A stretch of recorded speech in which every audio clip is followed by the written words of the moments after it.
ইব্রাহিম আলাইহিস সালাম একবার আজরাইলকে বলছিল, মালাকুল মউত আজরাইল, নাফরমানের জান কবজ করবার সময় তুমি যেই চেহারাটা হয় তোমার, ওটা আমার একটু দেখাও।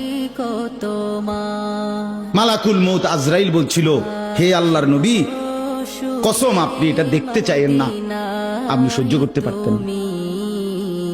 ইব্রাহিম আলাইহিস সালাম বললেন, না মা আজরাইল, আমি এটা দেখুমই, তুমি আমারে দেখাও একটা নজর। মালাকুল মউত আজরাইল কোন পাপী ব্যক্তির জান কবজের সময় যেই বিভৎস কুৎসিত আকৃতি ধারণ করে, আল্লাহর কসম ওই আকৃতি যখন ধারণ করছেন ইব্রাহিমের সামনে, ইব্রাহিম নবী সাল্লাল্লাহু আলাইহি সাল্লাম একটা চিৎকার মাইরা বেহুশ হয়ে গেছে।